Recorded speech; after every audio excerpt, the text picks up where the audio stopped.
Hello, welcome back to our Virtualbox tutorial series.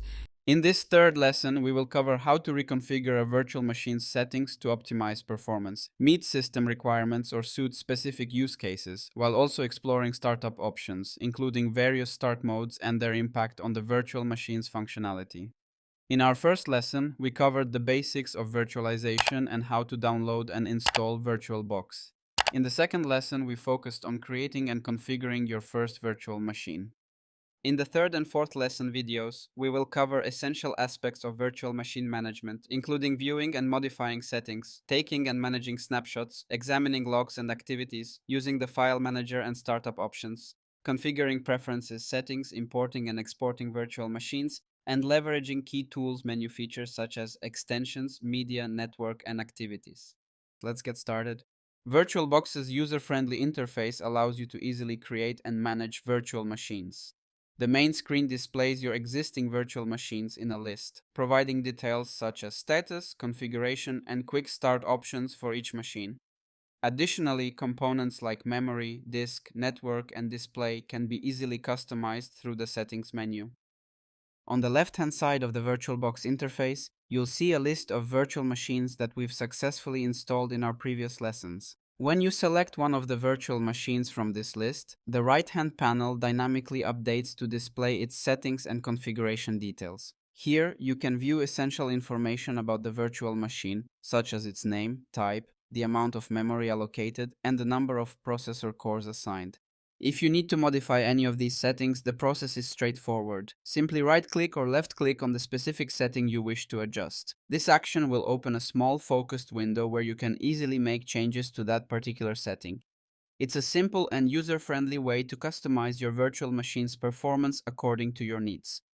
I won't delve into the specifics of the changes you can make directly in this section, as all settings can be managed more comprehensively through the settings window.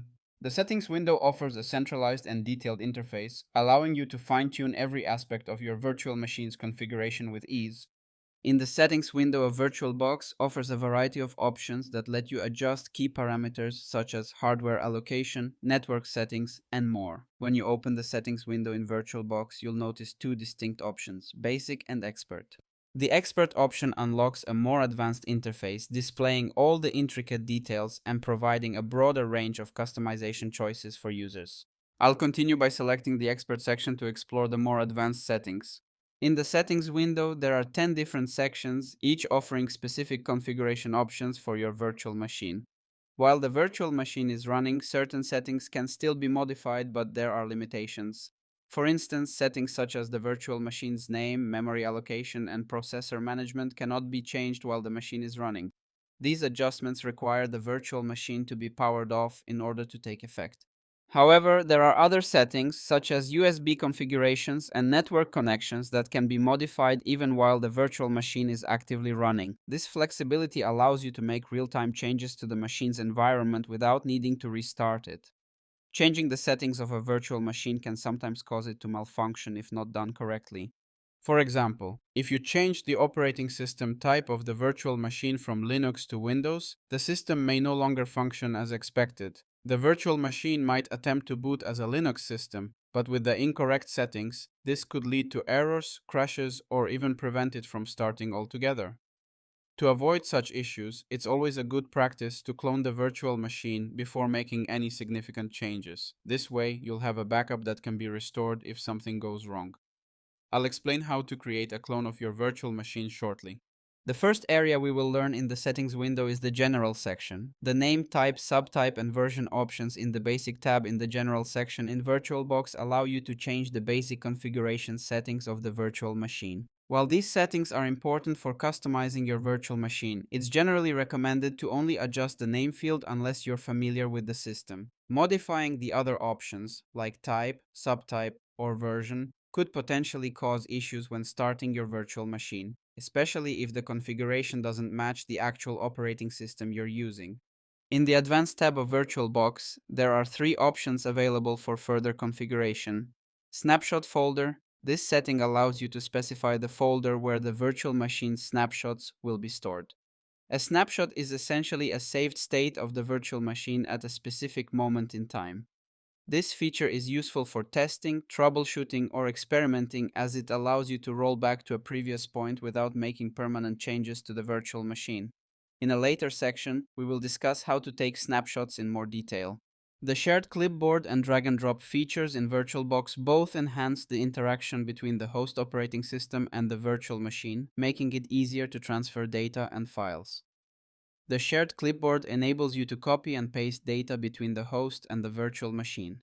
This feature is highly useful for transferring text or files, and it provides options for configuring clipboard access. The drag and drop feature offers another convenient way to transfer files between the host operating system and the virtual machine.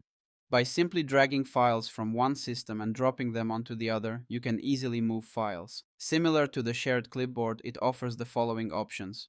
Disabled turns off the respective feature, clipboard sharing or drag and drop, preventing data or file transfer between the host and the virtual machine. Host to guest allows data, text or files to be transferred from the host to the virtual machine. Guest to host enables transferring data or files from the virtual machine to the host. Bidirectional provides the most flexibility, enabling data or file transfer in both directions, between the host and the virtual machine. You can also change the settings in this section at Virtual Machine Runtime. You can also change these settings in the Virtual Machine Runtime interface. The description field allows you to add additional notes or explanations about the virtual machine. This feature is particularly useful when working with multiple virtual machines, as it helps you to easily identify and differentiate each one by providing extra context or details. Any text entered into the description field does not impact the functioning or performance of the virtual machine. It is simply there to provide additional clarity for users managing the virtual machine. The disk encryption section allows you to encrypt the virtual machine's virtual hard disk, adding an important layer of security. By enabling encryption, the data on the virtual disk is secured in such a way that even if the disk is moved to another system, it cannot be accessed without the correct password. This ensures that the virtual machine's contents remain secure, even if the virtual disk is transferred, backed up, or stored in an insecure environment. It provides an additional security layer, ensuring that sensitive data remains protected from unauthorized users, especially when virtual machines are portable, frequently backed up, or transferred between systems. Another section is the System section. The Motherboard tab contains several settings that define the hardware configuration for the virtual machine. Base memory. This setting controls how much RAM the virtual machine will use. We have discussed in detail the points to be considered when determining base memory and processor in our previous video. Boot order. This option defines the sequence in which the virtual machine will attempt to boot from different devices. The chipset setting lets you select the type of motherboard or chipset that the virtual machine will emulate. The choice of chipset can affect the virtual machine's performance and compatibility with certain operating systems or hardware features. TPM, Trusted Platform Module. Enabling TPM adds security features to the virtual machine such as support for encryption and secure boot processes. This is particularly useful if you are running an operating system that requires hardware-backed security, like Windows 10 or later, which uses TPM for BitLocker encryption. The pointing device setting allows you to choose the type of input device used for the virtual machine's mouse or touchpad. The extended features section provides additional functionalities and compatibility options, such as enabling I/O APIC, I/O Advanced Programmable Interrupt Controller for better handling of interrupts, or EFI, Extensible Firmware Interface for a modern replacement of the BIOS. In the System section, the Processor tab allows you to configure the processor settings for your virtual machine, determining how the virtual machine interacts with the host system's CPU and how it utilizes processing power. Processors. This option lets you specify how many processor cores will be allocated to the virtual machine. The execution cap setting allows you to limit the maximum amount of CPU power that the virtual machine can use, expressed as a percentage. By default, this is set to 100%, meaning the virtual machine can use all available CPU resources. You can lower this percentage to restrict the virtual machine's CPU usage, which can help prevent it from affecting the performance of the host system. For example, setting it to 50% would limit the virtual machine to using only half of the available CPU power, leaving more resources for other tasks running on the host. In the Display section of VirtualBox, the Screen tab contains various settings that allow you to adjust the graphical performance and display configuration of your virtual machine. Video memory. This setting determines the amount of video memory allocated to the virtual machine. Video memory is used for graphics processing, and allocating more memory can significantly improve the performance of graphic-intensive applications, such as 3D applications or games. The more video memory you allocate, the better the graphical performance and display quality will be within the virtual machine. Monitor count. This option allows you to specify how many monitors the virtual machine can use. If you require a multi-monitor setup, you can increase the number of monitors here. This is particularly useful in work environments where multiple applications need to be open at once, or for users who prefer working with a multi-screen configuration to boost productivity. The scale factor setting lets you adjust the size of the virtual machine screen, which is particularly useful on high DPI, dots per inch displays, such as those on laptops or portable devices. This option can help scale the resolution, making the screen more readable and optimized for different display sizes. It ensures that the virtual machine's display adapts to the size of your physical screen, enhancing visibility and user experience. The graphics controller setting defines the type of virtual graphics card the virtual machine uses. Different controllers provide varying levels of performance and features. Options like VBox VGA, VMS VGA, and VBox SVGA are available, and the right choice depends on the operating system you are using in the virtual machine and its graphical needs. The Extended Features section enables additional graphics-related capabilities, enhancing the virtual machine's display. For example, enabling 3D acceleration allows the virtual machine to use hardware-based 3D graphics processing, improving the performance of 3D applications and games. This feature is essential for running graphically demanding software or when using the virtual machine for tasks like graphic design or video rendering, as it leverages the host's GPU for faster, more efficient 3D processing. The remote display option in the display section of VirtualBox enables remote access to your virtual machine's display. This feature allows you to view and control the virtual machine's screen from a remote location, which is particularly useful when physical access to the virtual machine is not possible or when you need to manage the virtual machine remotely. When you enable remote display, you can connect to the virtual machine's display using remote desktop protocols such as RDP, Remote Desktop Protocol, or VNC, Virtual Network Computing. Additionally, you can configure security settings for remote access, such as specifying a port number and setting a password for authentication. These settings help protect the virtual machine from unauthorized access, ensuring that only users with the correct credentials can establish a remote connection. Virtual machines installed on cloud services such as Microsoft Azure, Google Cloud, and Amazon Web Services (AWS) can also be accessed via remote access methods such as remote display. The recording section in VirtualBox allows you to record the screen of your virtual machine, capturing all the activities performed within it as a video. This feature is useful for creating instructional videos, documenting processes, or reporting errors while working with a virtual machine. The recording mode in VirtualBox allows you to customize how virtual machine screen activity is recorded, offering options to capture video, audio, or both. You can specify the file path for saving recordings, adjust the frame size, resolution for video quality, and set the frame rate for smoother playback. Additionally, you can select video and audio quality settings to balance clarity and file size. The storage section allows you to manage the storage devices of your virtual machine and configure how these devices are accessed. It includes options for configuring virtual hard disks, USB drives, and other storage units. SATA, Serial ATA. SATA is a modern storage interface that offers faster data transfer speeds compared to older interfaces. In VirtualBox, selecting the SATA option helps ensure faster disk access within your virtual machine. Add controller. This option lets you add a new storage controller to the virtual machine. It's used when you want to create different storage configurations and add more virtual devices. For example, if you want to add a USB drive to your virtual machine, you can use this option.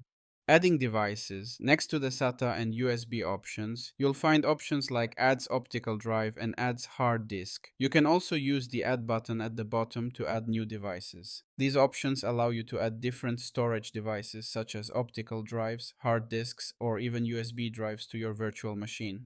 Optical drive allows you to add an optical disk drive to the virtual machine. You can click Add to add specific file formats or even link folders. For folders, click Create, and you can choose a disk or a subfolder from your host machine to connect. After selecting the folder, click Add Items to VSO to assign a name and then click Save and Close. When you choose a USB device, the folder will be mounted as a USB drive in the virtual machine.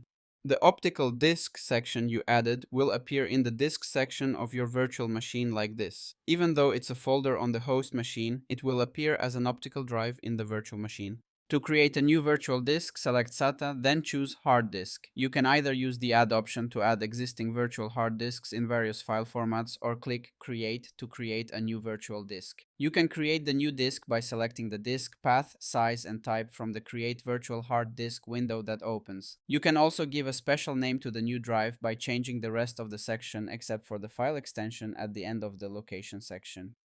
The new disk is created using resources from your host machine and is added to the virtual machine with a new drive letter, though it will be empty since no operating system is installed on it. This new disk you defined will come to the Not Attached section. You can complete the recording adding process by clicking on the Choose option from here. The addition you make from the hard disk section acts like adding a hard disk. You cannot view it directly in the virtual computer. You must format it and assign a letter path. After assigning it, it will be displayed like this. Once you add the disk, you can view its options in the Attributes section on the right side of the screen. This section shows various settings and details for the selected disk, helping you configure it as needed for your virtual machine.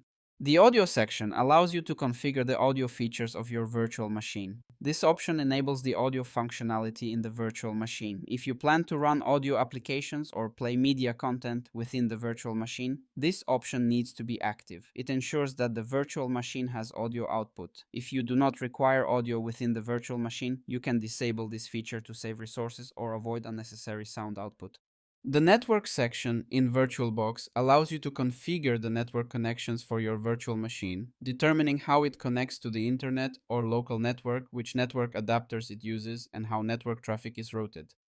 Adapters. These options allow you to add multiple network adapters to your virtual machine. Each adapter defines how the virtual machine communicates over the network. For instance, you can configure one adapter to connect to the internet and another to connect to a local network with other virtual machines. Each adapter can have its own unique network settings. Attached to, this option defines the type of network to which the virtual machine's network adapter is connected. Your options are the commonly used options. NAT, Network Address Translation. The virtual machine shares the host computer's network connection, allowing access to the internet. Bridged adapter. The virtual machine directly connects to the physical network adapter, appearing as an independent device on the network. Internal network. Virtual machines communicate only within their own internal network. Host-only adapter. The virtual machine can communicate only with the host computer with no internet access. Not attached, no network connection is available. Adapter type. This option determines the type of network card used for the virtual machine's network adapter. Examples include Intel PRO 1000 MT desktop or PCNet PCI-2, which impact the virtual machine's network performance and compatibility. The MAC address is a unique identifier for each network adapter. It represents the unique identity of the virtual machine's assigned network adapter. You can manually change this address or let VirtualBox generate it randomly. This is often important for network management, identification, or security purposes. Cable connected. This option determines whether the virtual network adapter is active or not. When set to enabled, the virtual machine can establish a network connection. When set to disabled, the network connection is disconnected. This setting is useful if you want to temporarily disable network traffic for the virtual machine. The serial ports section in VirtualBox allows you to configure the serial ports of your virtual machine. Serial ports are ports used to communicate with older computers and some specialized hardware. The USB section in VirtualBox allows the virtual machine to interact with external USB devices such as keyboards, mice, drives, printers, and cameras by enabling the USB controller, which is necessary for device recognition. Users can select USB protocol versions 1.1, 2.0, or 3.0, with USB 3.0 offering the fastest data transfer speeds and compatibility with modern high-speed devices. USB device filters enable automatic connections between specific USB devices and the virtual machine by creating filters based on properties like manufacturer or model. This ensures devices are redirected to the virtual machine upon connection, with the host losing access until the virtual machine is powered off, after which the device reverts to the host. The shared folder section, file sharing between the virtual machine and the host machine. This feature simplifies transferring files between the two environments by allowing the virtual machine to access specific folders on the host machine. Add new shared folders. This button allows you to add a new shared folder. By doing so, you can share a folder from your host machine with your virtual machine, making it accessible from within the virtual machine. The shared folder settings include specifying the folder path on the host machine to share, assigning a folder name for how it appears in the virtual machine, enabling or disabling read-only access to control file modifications, and using the auto mount option to ensure the folder is automatically available when the virtual machine starts.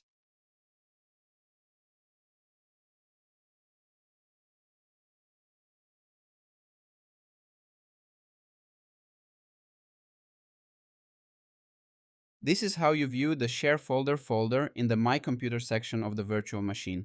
The User Interface section allows you to configure settings related to the user interface of the virtual machine. In this section, you can customize how the menus, toolbars, and general interface elements you see while using the virtual machine will look and work. Menu bar, the bar at the top of the virtual machine window that contains options such as files, views, and devices. You can click to close the sections of this bar that you do not want to be visible during use. You can use this option to close the entire bar. Status bar, the bar at the bottom of the virtual machine window that displays system status such as CPU usage, disk activity, and network status. You can click to close the sections of this bar that you do not want to be visible during use. You can use this option to close the entire bar. Show in full screen seamless mode determines whether the mini toolbar will be visible in these modes. Position sets whether the mini toolbar will be visible at the top or bottom of the screen. The Visual State Options section defines the screen modes and visual behaviors of a virtual machine.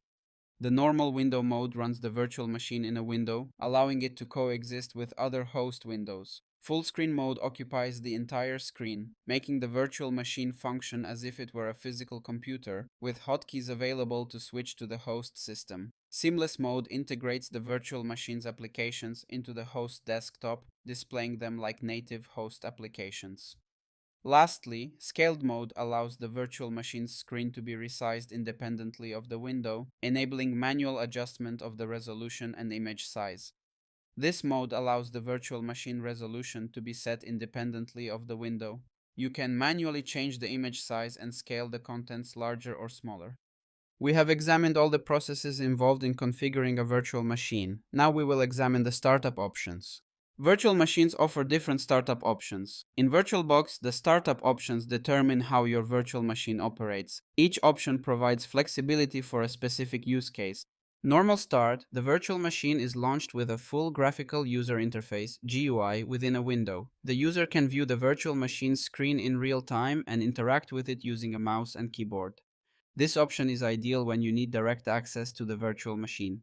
Headless start, the virtual machine is started in the background without any interface. No display or virtual machine window is created. The virtual machine runs silently. This option is suitable for servers or always-on systems that are accessed remotely via SSH or RDP. To control the virtual machine, you need to use a remote access method.